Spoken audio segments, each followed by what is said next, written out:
Ever wonder what it feels like to fall down the rabbit hole and find yourself seated at the Mad Hatter's Tea Party?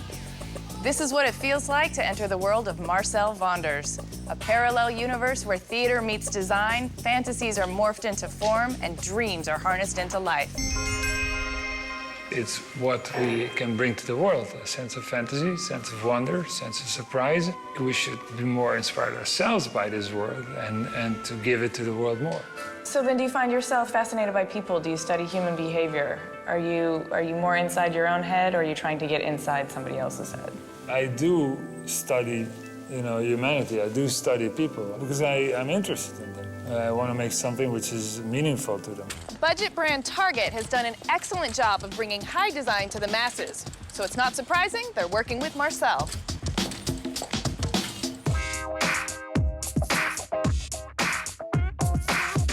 I mean, you're known for very high-end luxury design. Is this your first foray into very mass accessibility?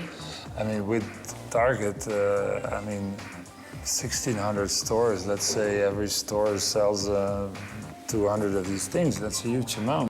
What began as a young Australian boy's tinkering in his grandfather's garage has led to a global career in industrial design that brings us here to France and the world of Mark Newson. You've really got to start to get the ideas out of your head, and I use a pen and paper. I've always had a sort of sketchbook every year, ever since I can remember. I try to take it, pretty much everywhere I go. And do you do just line drawings, or do you write notes, or do you, I'll show you what I draw. My drawings are really kind of retarded, actually. I mean, they're like little kind of notes to myself, really. They're nothing more than that. They're kind of reminders. For me, the drawing is like a diary. It serves as a way to free up a bit of space in your mind. Denmark has given us design legends like Arne Jacobsen and Jorn Utzon. So how does a young Danish architect make his own mark on the world? For Bjarke Ingels, it's by thinking big. Why the form of a graphic novel? Why a comic book? Yeah, it's basically like first of all, architects don't read. So we always skip the text and go straight for the drawings and the images. So here, it's actually a way of luring people to actually get the stories. Great interiors are often a puzzle of many pieces. Within the relationship of client and designer, Emmanuel Picot, procurer of beautiful things, plays. This curtain, for example, with these rings, I don't know if I prefer the curtains or the rings. So simple, so beautiful, heavy, and it's coming from a French chateau, certainly the 17th century. I used to be a chevalier when I was like 10 years old. This is where you played? Yeah. I'm not like a good soccer player, or, but I was a good chevalier inside. Amazing. This was your playground? Yeah, it was a great space to play. One part was the English advisor, and we was a French... Do you tap into that sense of play with the work that you do? Yeah, certainly. Yeah, doing like looking for treasures and, the hunt.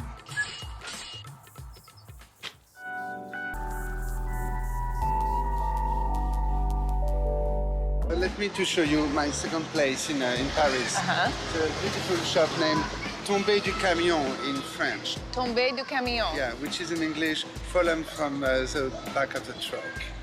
Fallen from the back of the truck. I think I get it.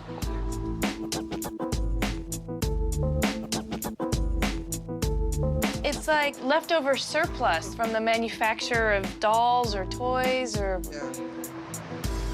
It also has, an element of nostalgia or history and kitsch, because these are so mass-produced. These are not the exclusive high-end objects. Yeah. I really love, for example, this bird with a French flag, bleu, blanc, rouge. For example, I keep it. You're gonna take them all? Yeah. Those are yours. A space should reflect the personality of the people. These are the words of Berlin-based architect Jürgen Meyer. Exploring the world of the three dimensions and pushing the boundaries of form, this young, progressive, and socially conscious designer brings us here to Spain and his latest project. And it's here in Seville that Jürgen Meyer's work is in the process of constructing a public space that will bring the people together.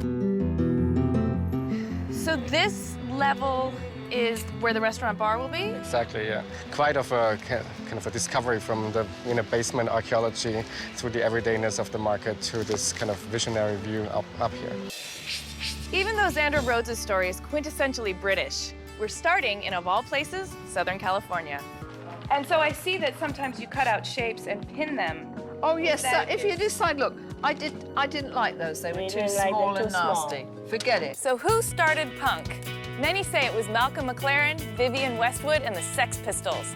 But before Johnny was rotten and Sid vicious, Xandra's work was anticipating a seismic fashion shift. When you went up against a wall, you just found a way around it. Would you say that's been consistent throughout your life? Yes, I'd say when I went up against the wall, after running at it and bashing one's head, you think, what's the solution?